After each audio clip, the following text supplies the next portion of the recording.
Eh,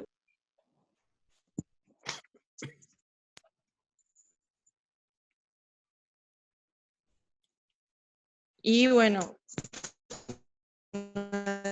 nuestro tema es horas de luz y fenología de importancia para la agricultura.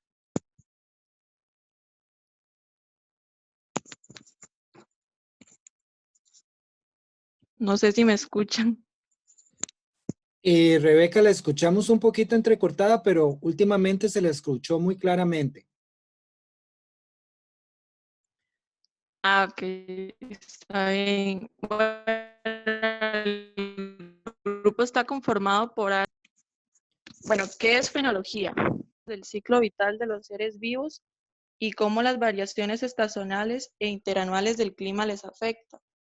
Algunas de las variables que puede controlar la fenología son la duración del día, fecha en la que se realiza la siembra, humedad que se le brinda a la planta, temperatura, el manejo y el comportamiento genético. Horas de luz o fotoperiodo es la influencia de las variaciones diurnas de luz y lapsos de oscuridad que se presentan durante el desarrollo de la planta. Existen plantas de días cortos, solo florecen cuando el día dura menos que la noche. Son plantas que florecen es mucho más largo que la noche. Y las plantas de días neutros que florecen sin importar la duración del día. Estas florecen después de llegar a una etapa.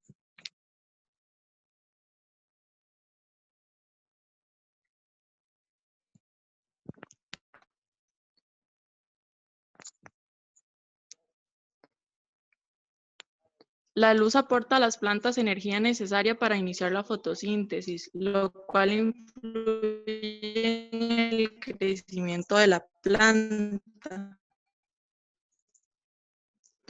Cuando llega la etapa del florecimiento, es importante conocer cuánto dura el día, ya que esto permitirá con los cultivos.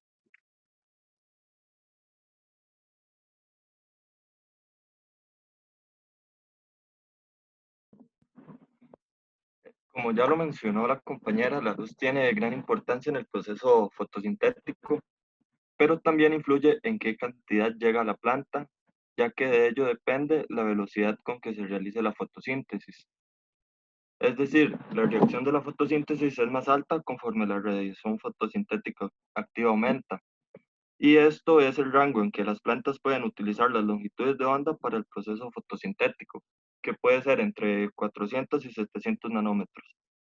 Entonces, como vemos en el gráfico, hay un punto en que esta velocidad ya no aumenta, sino que sigue constante a pesar de la intensidad de luz que siga llegando a la planta. Y en esta región se conoce como punto de saturación de la luz.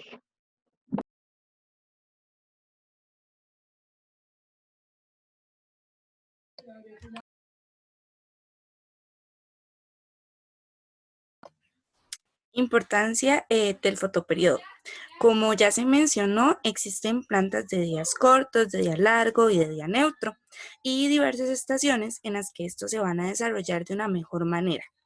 Todas las plantas generan una respuesta cuantitativa al incrementar o disminuir la longitud del día, después de que ésta haya alcanzado el valor crítico de esta longitud. Es importante saber que el fotoperiodo es percibido por las hojas, por lo que no se va a percibir ni responder a la longitud del día hasta que haya crecido la primera hoja de la planta. Además de las condiciones de luz que ya se mencionaron anteriormente, existen otros factores influyentes en el buen desarrollo del fotoperiodo, como lo es la tasa de cambio del fotoperiodo y la vernalización. La tasa de cambio consiste en las variaciones que se realicen durante la fase inicial de floración, ya que estos cambios pueden generar un aumento o una disminución en la cantidad de flores fértiles y a su vez en el número de granos que se generen. En cultivos como maíz y como la soya, la tasa de cambio afecta significativamente el proceso de fotoperiodo. Asimismo, la vernalización consiste en la cantidad de horas de frío que necesita una planta para la apertura de sus flores. Está muy relacionado con el fotoperiodo, por ejemplo, los cultivos sensibles a la vernalización. Al realizar un fotoperiodo completo, su vernalización va a ser máxima.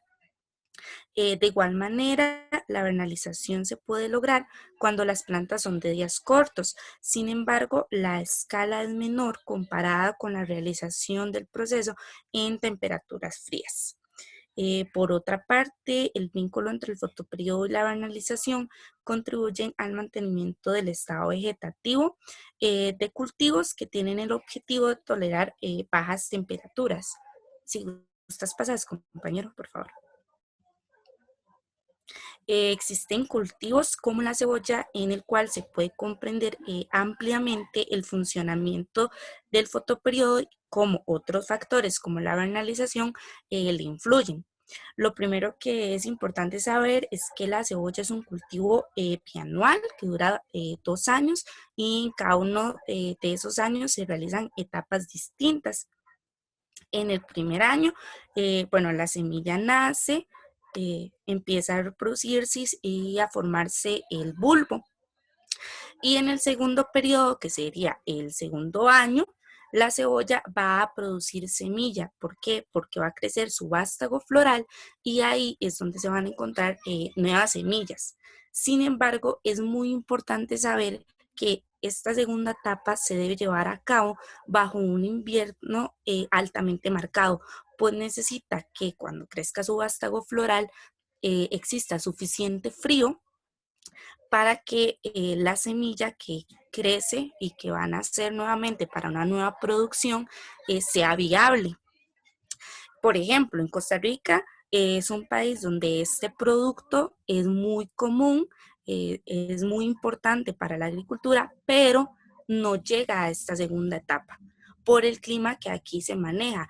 Aunque hayan zonas con mucho frío, no es el suficiente para que la semilla sea viable para una buena producción, como es por el contrario a los países de zonas templadas como Estados Unidos, que tienen una etapa muy marcada y que por eso la semilla que allá se produce sí puede ser exportada para que países como Costa Rica la compren y inicien la producción de la cebolla como tal.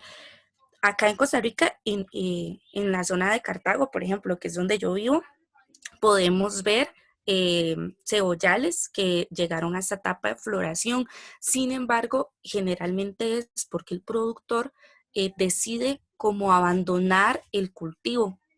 Ya cuando el cultivo tal vez se ha pasado de tiempo o no ven que pueda hacer una buena producción, lo dejan abandonado y la cebolla llega a esta etapa donde su vástago floral crece.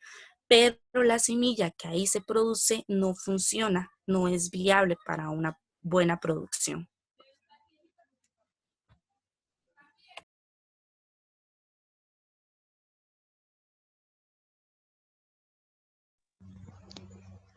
Bueno, yo les voy a hablar de la importancia de la fenología en la agricultura. Como sabemos, a través de los años el hombre ha venido utilizando e implementando la fenología en la agricultura. Y un gran aporte es que involucra los cambios climáticos con la variación de la temperatura y ubicación geográfica y el tipo de especie que se utiliza. Esto con el fin de desarrollar exitosamente la etapa reproductiva de la planta en el momento oportuno dentro de la temporada de crecimiento. Las plantas reaccionan ante los cambios del medio en el que se encuentran o se desarrollan, observándose la aparición o desaparición de órganos como son los brotes, las flores, los frutos. Y estas apariciones y desapariciones de órganos se les conoce como una fase fenológica.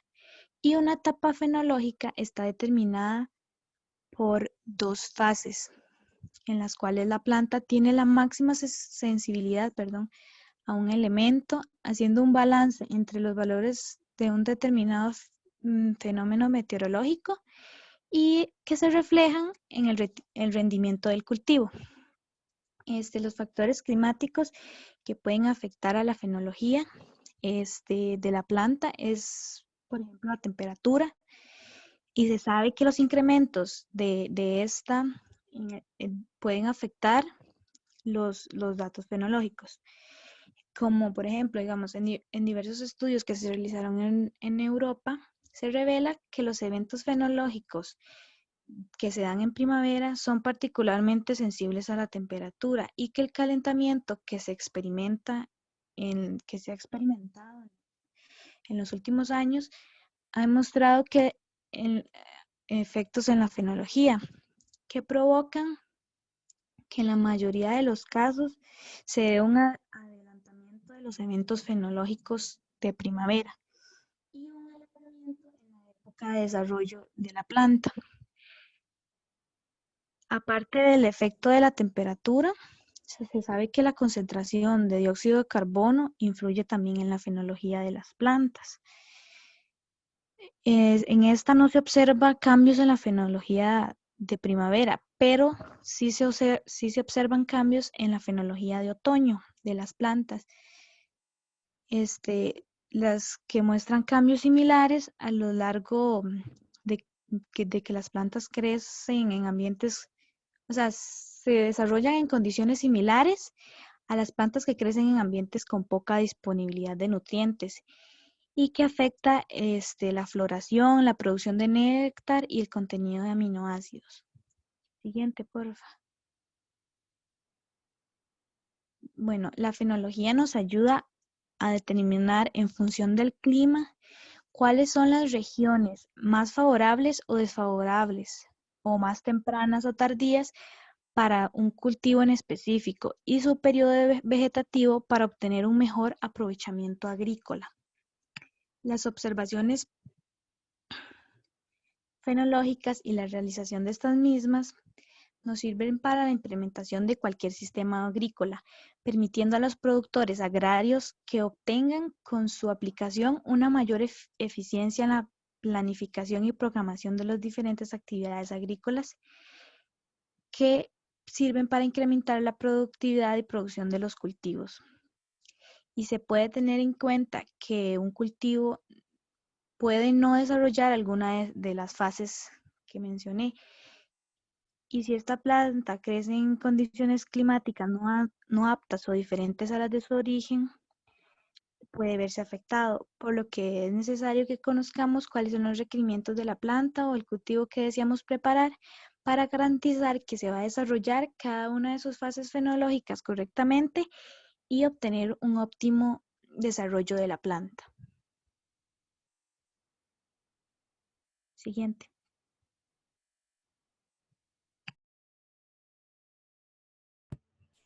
Ok, yo les voy a hablar de algunos usos de la fenología en las plantas. Uno de los usos que yo estuve investigando es que según las fases y las etapas de la planta, se puede realizar una estimación aproximada de lo que puede ser la cosecha de la planta, sabiendo un poco algunos de los requerimientos que mencionó la compañera de la planta, como es la temperatura a la que se desarrolla óptimamente, el clima en el cual reside la planta, la temperatura óptima, como lo mencioné, la estación del año en la que la planta tenga mejor desarrollo.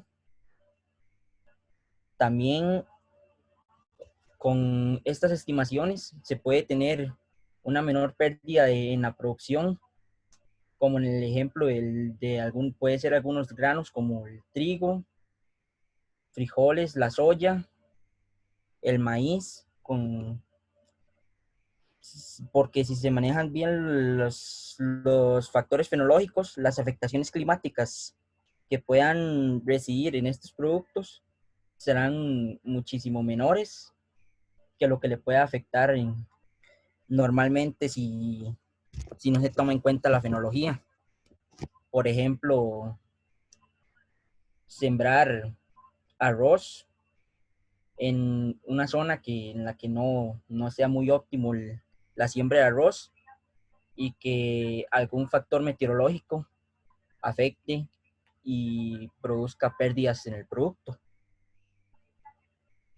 También otra cosa que nos permite la fenología es saber en qué condiciones óptimas, bueno, el saber las mejores condiciones, las que son idóneas para el desarrollo de cada cultivo, con el fin de que no se pueda ver afectada su morfología, ya que depende de donde crezca el cultivo, su morfología se puede ver afectada o no. Y también la producción de frutos o del producto que provea la planta se puede, por así decirlo, se puede hacer que sea mejor la producción y que el desarrollo en sí sea el óptimo. Y también la fenología puede explicar algunos fenómenos anatómicos en algunas plantas, como son los... Ok, no pasé la diapositiva. Ok, ya listo. La fenología puede explicar algunos eventos anatómicos en algunas plantas, en este caso las coníferas, con el desarrollo de anillos crecimientos anuales, que pueden indicar un cambio de estación, depende bueno, eso también depende del lugar donde se encuentren, pero en algunos casos los anillos de crecimiento pueden indicar algún cambio de estación, o inclusive cuando hubo un periodo de sequía o lluvia muy fuerte a la que estuvo expuesto ese árbol. También la estimación de cada una de las etapas, bueno, están las etapas y las fases, en este caso serían las fases de la planta, ya que si se desarrolla en condiciones óptimas la planta, en el lugar donde pueda residir y donde se vea menos afectada por el clima y esté en sus condiciones óptimas, puede desarrollar sus etapas de una manera más fluida y también con menos duración, lo que optimiza, otra de las ventajas, optimiza el tiempo en la siembra de cultivos y lo que dure y hacer que dure menos la producción de ciertos cultivos. Y también otro uso es que podemos aprovechar al máximo se puede aprovechar al máximo los climas y los genotipos de los cultivos, porque se estuvo experimentando con diferentes genotipos de cultivos, bueno, no, con el mismo genotipo del cultivo en diferentes climas, y los resultados fueron diferentes, ya sea la producción, la morfología de la planta, su desarrollo y otros factores que voy a explicar en algunos ejemplos más adelante. Acá están los ejemplos. Por ejemplo, una palmera cocotera en clima frío se puede desarrollar, pero no lo puede hacer de la misma manera, ya que generalmente las palmeras cocoteras crecen de entre 20 metros. Cuando están en clima, lo digo porque yo tengo palmeras cocoteras acá donde yo vivo, entonces también, y limitará su crecimiento aproximadamente 7 metros, 8, y no va a desarrollar lo que son frutos, es decir, el coco, no lo desarrolla. Por ejemplo, también otro que no puse acá es que yo acá donde yo vivo, que es en la zona de Los Santos, que es clima frío, bueno, se podría decir que es frío, mi mamá ha sembrado piña, bueno, sembró una vez piña, aunque ustedes no lo crean, ya que la piña se desarrolla en estatura, bueno, en altitudes promedio de 900 metros sobre el nivel del mar y en climas muy calientes, entre 26 y 30 grados. Pero mi mamá sembró piña aquí en estando a 2.200 metros sobre el nivel del mar. Y pues la piña en sí desarrolló el fruto, pero lo desarrolló de una manera muy limitada. No voy a compararlo con las piñas de Pindeco, que les echan hormonas y todo ese tipo de cosas y fertilizantes y todas esas varas que las hacen que se desarrollen en un periodo de tiempo muy corto.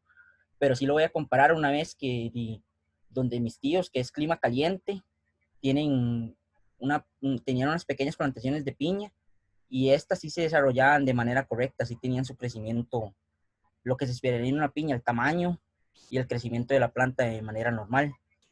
También el cultivo de manzana, que se desarrolla mejor en temperaturas donde el mínimo puede alcanzar mínimamente los 7 grados Celsius, donde haya un ligero viento, ya que esto ayuda a que se esparza mejor, a que explote mejor, por así decirlo, para que, ¿cómo se llama? Se desarrolle mejor el fruto y que haya una fase de verano de aproximadamente 4 meses. Acá en la zona de Los Santos, en un distrito distrito que se llama Copey, se desarrolla el cultivo de manzana. Y el rambután, conocido comúnmente como mamón chino, se cultiva óptimamente entre 26 y 32 grados Celsius. Tiene una precipitación determinada que es de 3.000 a 4.000 milímetros por año de lluvia, y con una humedad relativa del 70%. Es decir que, como se ven en estos ejemplos, se debe tomar muy en cuenta cómo el clima puede impactar a las plantas para su posterior cultivo, en caso de que se quiera cultivar.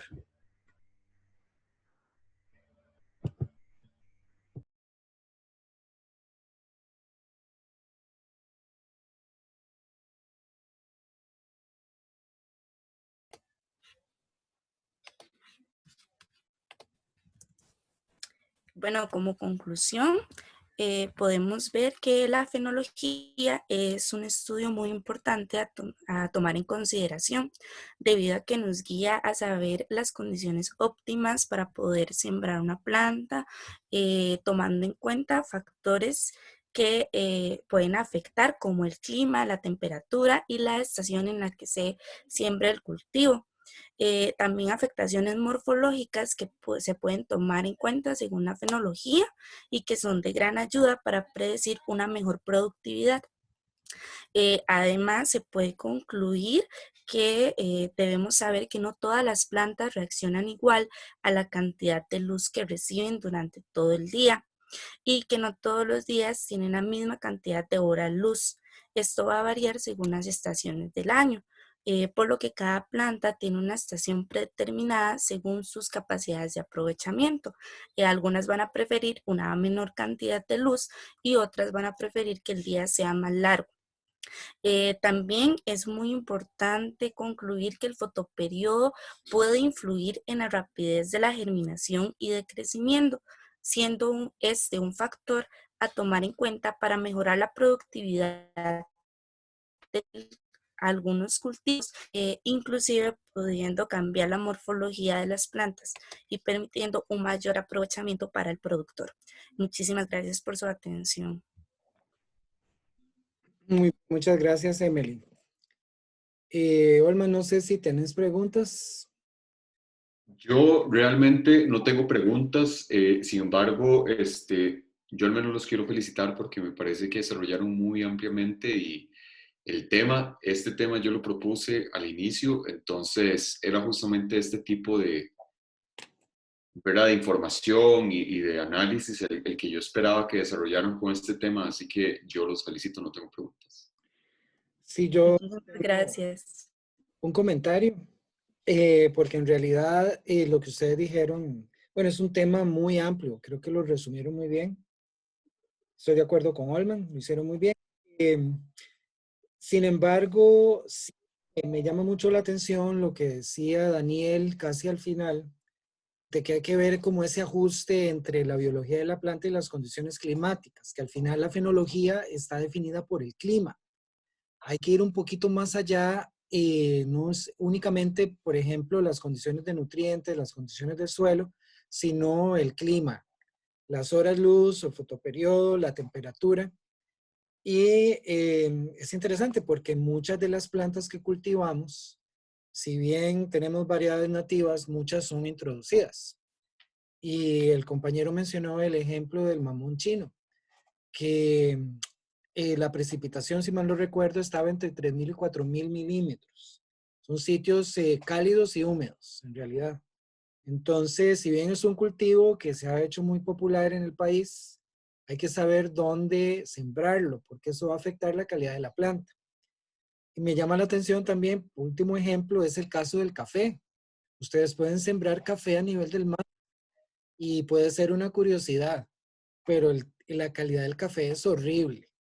Sí, Correctamente, profe. Yo estaba hablando eso con un profesor de una optativa que yo llevo y dice que generalmente el café en altitudes en el nivel del mar se siembra, pero para lo que es cafeína, más que todo, que el café sirve más que todo en altitudes superiores a los 1.700 metros en sobre el nivel del realidad, mar, más o el menos. café comienza a ser, digamos, el límite inferior es de 600 metros. Y eso es, digamos, el límite de un café Ah, de ok, ok. regular a malito. Y más o menos a la altura de donde usted vive. Por Sí, ahí, correctamente. Y yo vivo en la zona ¿no? de Los Santos, zona Correcto. cafecultura. Y por ahí Tarrazú, zona de Los Santos, dentro de los mejores cafés del mundo, ¿verdad? Y debido a la elevación. Y no solamente la elevación, sino también la distribución de la precipitación y el hecho de que tengan un verano, pues también prolongado. Eh, Increíble, es decir, si no tomamos en cuenta el clima, nos podemos llevar sorpresas así muy desagradables luego de esperar que una planta que tome tanto tiempo para luego ver los frutos y saber que no nos funcionan, pues qué frustrante. Entonces de ahí resaltar ese ajuste, ¿verdad? Tan estrecho que hay entre lo que es la fenología y las condiciones climáticas. Entonces eso me pareció, con los ejemplos que usted puso, me parecieron muy buenos. Ok, sí, también tengo otro ejemplo. Una vez que, bueno, mi mamá es que le gusta sembrar de todo. Una vez que sembró papaya y la papaya sí creció correctamente, pero a la hora de desarrollar los frutos, una vez los tenía pequeños, se le estaban cayendo y cayendo y cayendo y al final no pudo desarrollar los frutos correctamente y la planta terminó muriéndose. Eso, perdón, eso pasa también mucho con el aguacate. Ah, ok, sí, correctamente. Hay variedades de aguacate, por ejemplo, el Hass y estos que se cultivan en la zona de Los Santos, por ejemplo, que ocupan climas más templados, más fríos. Y están los aguacates, por ejemplo, los del lado de Orotina, que son otra variedad distinta.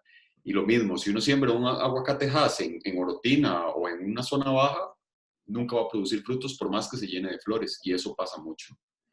Y también el café, otro ejemplo, el café incluso dentro de nuestro propio país, en las diferentes regiones, el café produce y florece en diferentes momentos.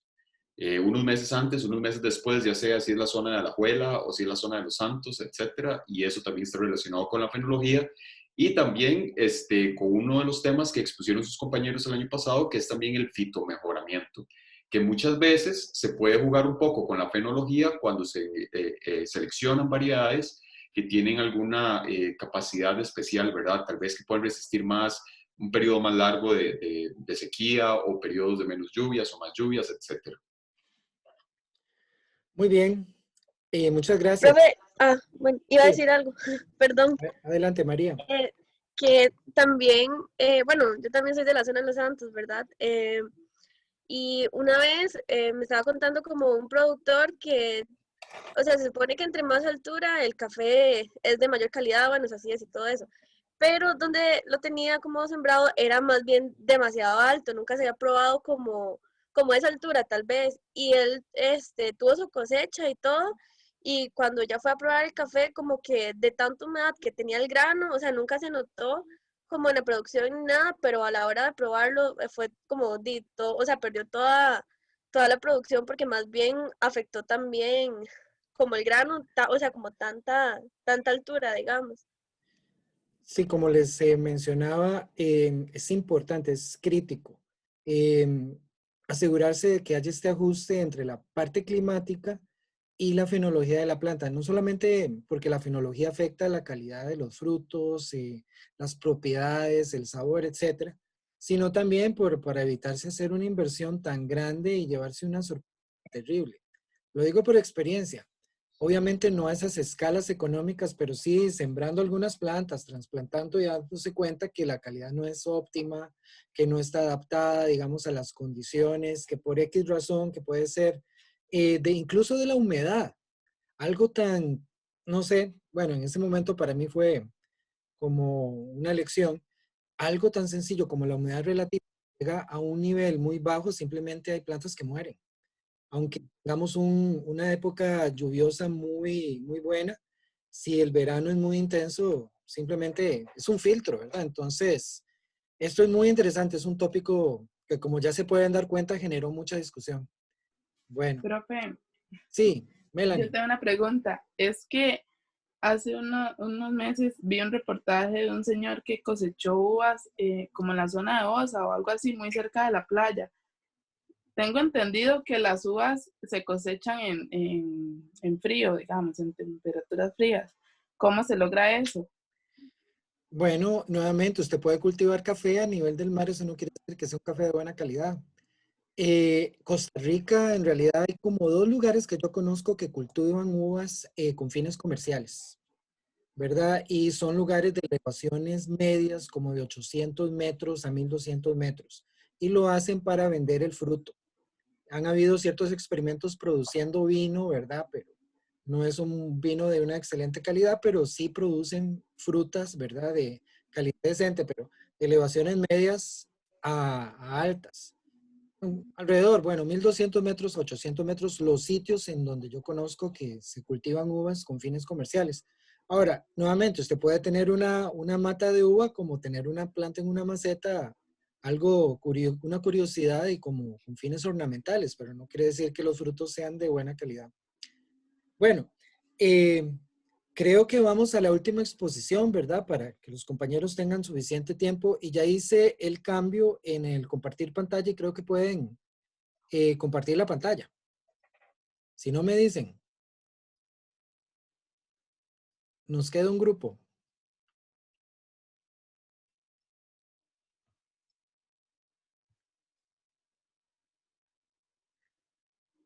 Como pueden ver, la opción es que multiple participants can share simultaneously. Entonces, Hola, profe, ya se ve la pantalla. Jeremy. ¿Sí? No, tengo la pantalla de la exposición anterior. Ah, ok, es que yo le di ya, pero Tal bueno, vez, entonces, bueno, ahí está. Ahora sí. Tal ok, vez la completa. sí. Perfecto. Cuando quiera, Jeremy. Ok, listo. Buenos días, somos el subgrupo 7 del grupo 2. Mi nombre es María Jesús Murillo y junto con mis compañeros Dari Méndez, Jeremy Solís, Alejandro Ortiz, Melanie Lara y Javier Luna vamos a exponer sobre adaptaciones anatómicas de plantas acuáticas, adaptación extrema a la flotación. Seguí. Ok, las plantas acuáticas son aquellas capaces de alcanzar su ciclo regenerativo cuando todas sus partes vegetativas están sumergidas o son soportadas por el agua. Según un estudio realizado en la Universidad de Costa Rica, las plantas acuáticas más comunes en el país son la Edrila verticillata, la Tifa spp y la Eircornia crassipes. Siguiente. Las plantas acuáticas en general son un grupo muy heterogéneo. Se difieren mucho como sus tipos de crecimiento y su plasticidad en la organización, por lo que se hace muy difícil clasificarlas. La única clasificación que sí se usa por ser más exacta es la propuesta por Merrill y Carroll en 1985. Esta las divide en 5 grupos. La primera son las plantas emergentes. Estas tienen raíces en el sustrato, pero la mayoría de sus tallos y hojas está por encima de la superficie del agua. El segundo grupo son las plantas flotantes. Ellas no se fijan del todo al sustrato y tienen su tallo y sus hojas en o por encima de la superficie del agua.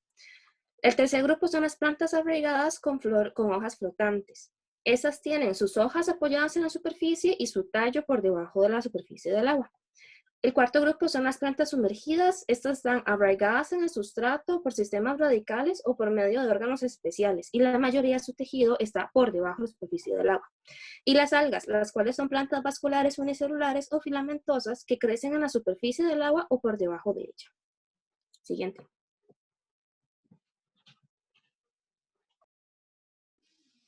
Factores ecológicos importantes para la distribución de plantas acuáticas. Las plantas acuáticas se regulan por medio de 3 factores importantes. El primero es la dispersión de las plantas, ya que es primordial la producción y el establecimiento de estas. El segundo punto es la tolerancia a los factores abióticos, debido a que estas plantas deben adaptarse a la luz, la temperatura, los nutrientes y el pH del agua. Asimismo, la corriente o nivel de esta donde se encuentra la planta. Se deben tomar en cuenta que todos estos factores abióticos pueden cambiar con el paso del tiempo. El último factor importante es la interacción de la planta con los componentes bióticos de su ecosistema, que a diferencia de las plantas terrestres que luchan por espacio, nutrientes, agua y luz, la mayor competencia de las plantas acuáticas es el factor luz. Por lo tanto, las plantas con mayor altura se benefician y producen una sombra que afectan a las de menor tamaño. Algunos efectos negativos que causan las plantas acuáticas. Estas plantas causan efectos negativos directos o indirectos en diferentes áreas. Algunos de los efectos negativos más directos son las afectaciones en las zonas de cultivo y pesca para la alimentación y para el deporte, la obstrucción en la corriente de canales y diques, y además ocasiona problemas en proyectos hidroeléctricos. Se podría decir que los efectos directos son serios, pero los efectos negativos indirectos que causan estas plantas son un problema que se presenta a nivel mundial y puede ser muy dañino. Algunos efectos indirectos son que se da con mayor facilidad la salinización de los suelos en los que se utilizan sistemas de riego, esto por la dificultad de drenar los excesos de agua. Además, el aumento de enfermedades como la malaria y la esquistosomiasis, ya que se desarrollan en pequeños hábitats que la favorecen. Además, generan pérdidas de agua gracias a la evapotranspiración. Listo. Seguidamente, algunas características de las plantas acuáticas es que presentan un xilema reducido pero abundante floema. Los tallos suelen ser alargados y generalmente presentan espacios internos que están llenos de aire que permiten que la planta flote fácilmente. Este tipo de plantas presentan pocas raíces, ya que los nutrientes los obtienen directamente a través de toda la superficie de hojas y tallos, y tienen la función de anclaje principalmente. Siguiente.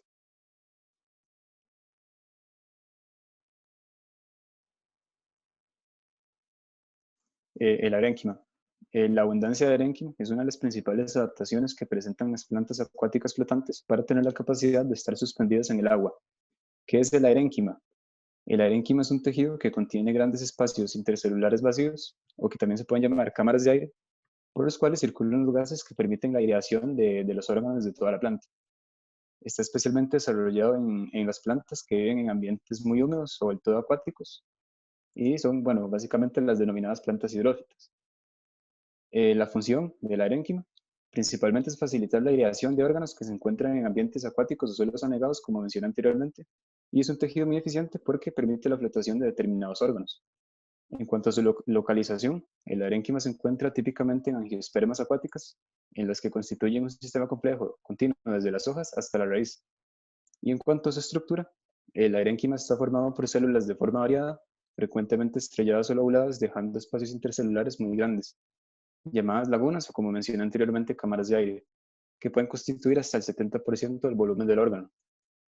Como podemos ver la imagen en pantalla, de una raíz acuática de Lodea canadensis, los asteriscos están señalando el arénquima, que son los tejidos que hacen que la planta pueda flotar sobre el agua.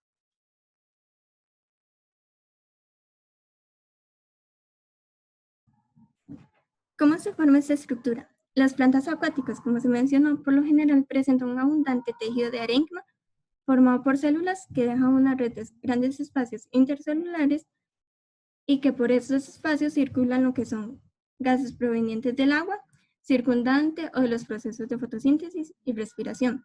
Se ha sabido que en ciertas plantas, cuando el suministro de oxígeno es bajo, se lanza una estimulación anaeróbica en la que se produce metileno, lo que en consecuencia causa un incremento en la actividad de la celulosa.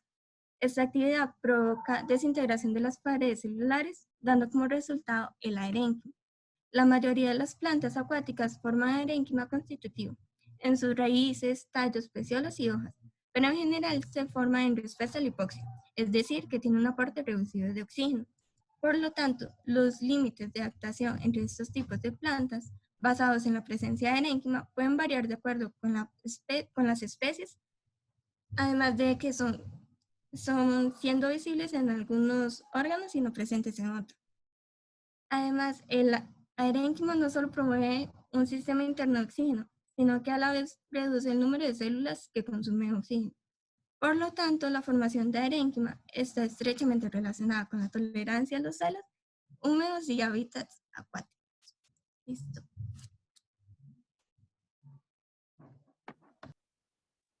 La mayor parte de las hojas de las plantas flotantes quedan a lo que es el ras de la superficie, pero existen algunas especies que poseen márgenes muy grandes y pueden presentar hasta varios centímetros de grosor. Por lo general, o como regla general, digamos, entre más grande sea la hoja, consecuentemente así va a ser la nervadura que se encuentra por debajo. En las imágenes se pueden apreciar la planta de género Victoria. La nervadura de esta planta posee los haces vasculares, así como extensivos canales de aire. La arquitectura que posee estos conductos es muy importante debido a que proveen la fuerza, elasticidad y flotabilidad. Junto a la presencia de esclereidas, estos conductos principales funcionan para prevenir que la hoja se vaya a desgarrar en aguas agitadas. Por el lado de las esclereidas, estas surgen como idioblastos, que son como células, digamos así, muy diferentes a las de su entorno, desde células cercanas, adyacentes, hasta las cámaras del mesófilo. Y las extremidades de las esclereidas alcanzan ambas epidermis, la inferior y la superior, pero nunca le traspasan. En hojas delgadas, la única capa inferior es la epidermis, pero en este caso es muy probable la existencia de la hipodermis. Las hojas peltadas de Victoria llegan a medir hasta 2 metros en diámetro y están entre las hojas simples más grandes de cualquier planta, ya sea acuática o terrestre. Y por último, los márgenes de Victoria suben hasta un máximo de 8 centímetros por todo alrededor de la hoja, con excepción de 2 espacios opuestos que se sitúan en el plano medio, que sirven para drenar el agua de la superficie.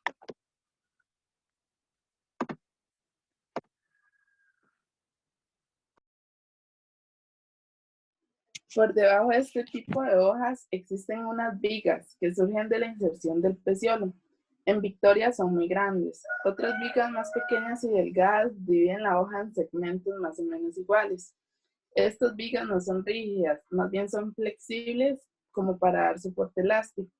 Por otro lado, los estomas no se presentan en la venación o en las vigas, ni tampoco en los márgenes crecidos ni en la región de la inserción del peciolo. Además, ayudan a la drenación del agua de la lluvia. Listo. Las siguientes estructuras son otras principales adaptaciones a ambientes acuáticos. 1. Raíces adventicias, que son generalmente gruesas y poco ramificadas. Mientras las raíces fijas anclan la planta al sustrato, las raíces libres son las principales responsables de la captación de nutrientes disueltos en el agua.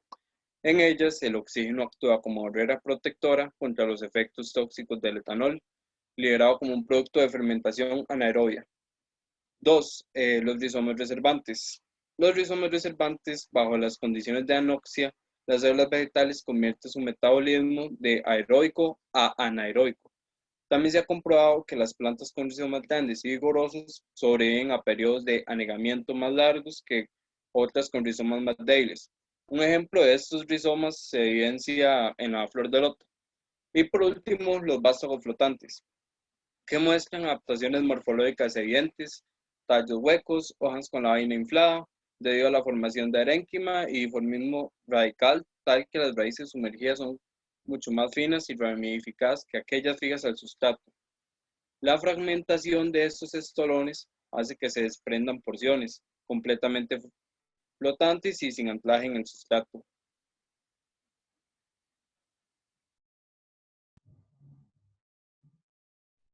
Siguiendo con la clasificación de las raíces de las plantas acuáticas, estas son las flotantes. En estas raíces, las raíces no están fijadas al fondo, por lo que toda la planta permanece flotando en la superficie. Estas presentan abundante arénquima, por lo que hacen de su peso más leve. Poseen raíces cortas y simples. Además, sirven para darle equilibrio a la planta sobre el agua. Están las anfibias. En esta parte de la planta permanece fuera del agua, pero las raíces están inmersas en el fondo. Las raíces de estas son similares a las plantas terrestres, debido a que fijan a la planta y que son bien desarrolladas. Además, tienen como factor limitante la disponibilidad de oxígeno, por lo que presentan aerénquima.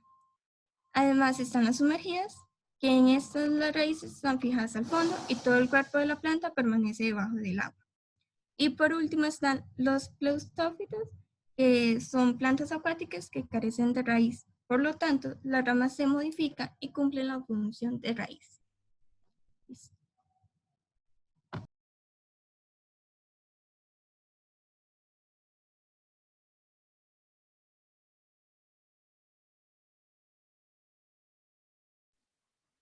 Por último, podemos decir que en el arénquima se dan las plantas como una adaptación con el fin de darles una mayor facilidad en ambientes acuáticos para sobrevivir. Estos espacios intercelulares llenos de aire son muy importantes para comprender cómo es posible que las plantas acuáticas tengan la capacidad de estar suspendidas en el agua, ya que esa es la función del arénquima, dar a la planta la aireación suficiente para dar la capacidad de flotar. El conocimiento de las plantas acuáticas es vital para mantener un ambiente sostenible e integral para ellas.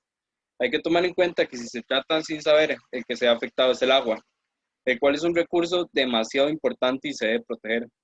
Este recurso se ha afectado no solo directamente, sino también indirectamente, como por ejemplo el proceso de drenar el exceso de agua se vuelve más difícil y se da una mayor salinización de los suelos que utilizan sistemas de riego. Muchísimas gracias.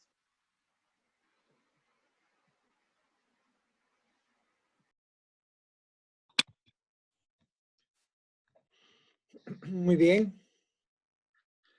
No sé si hay preguntas. Yo no tengo preguntas. Yo tengo dos observaciones. En una de las diapositivas me parece que el compañero presentó asteriscos. Y los asteriscos, si mal no recuerdo, dijo que mostraban al arénquima. Pero en realidad el arénquima es el tejido alrededor. Eso es algo tal vez que es necesario corregir porque lo he visto incluso en libros de texto, donde el punto que señalan es el espacio vacío. Hay que recordar que el arénquima es el tejido alrededor, ¿verdad? Nada más, eso es un comentario, digamos, menor. Y el otro es que me parece que dan dos clasificaciones diferentes de plantas acuáticas. Una al principio y otra al final. Un poquito más diferente que la primera. Me parece que la primera es más completa. Eso es una clasificación obviamente arbitraria, que no es filogenética, digamos, no es natural, pero que sí es, digamos, práctica, porque nos permite ver la diversidad de tipos de plantas acuáticas. Pero la pregunta para el grupo es si las dos clasificaciones que presentan son diferentes o si la que presentan al final hace más bien un resumen de la primera. Me confundí un poquito al final. Hola, profe. Bueno, la primera clasificación que usted dice es la de las plantas en sí como tal, plantas acuáticas como tal. Y la segunda, lo que queríamos dar a entender era más bien una clasificación como de las raíces, no en sí de las plantas. Ah, bueno. Valga entonces la aclaración, como dicen. Muy bien. Sí, a mí me pareció muy bien la clasificación primera que ustedes dan, porque de hecho en la Escuela de Biología se enseña un curso de plantas acuáticas y honestamente es un grupo en general ecológico muy complejo. porque filogenéticamente es muy diverso. Luego hay de todo, tenemos incluso helechos, ¿verdad? No pensemos que son únicamente angiospermas. Y luego es muy diverso. Entonces encontrar como patrones comunes a veces cuesta, ¿verdad? Pero sí, la clasificación en realidad me gustó y al final, bueno, ya sabemos esa, tomando en cuenta las raíces. De ahí en adelante no tengo más comentarios. ¿No? Felicidades, chicos. Me parece que fue un trabajo muy bien hecho también. Fueron bastante amplios. Ok, muchas gracias. Muchas Bueno, gracias. entonces, vamos a terminar aquí Gracias. y que tengan una feliz tarde. Se cuidan todos. Nos vemos. Hasta luego. Hasta luego. Gerardo. Bravo, por Chao, allá. Olman. Chao a todos, todas. Hasta luego, gracias. Chao. Bye. Brian.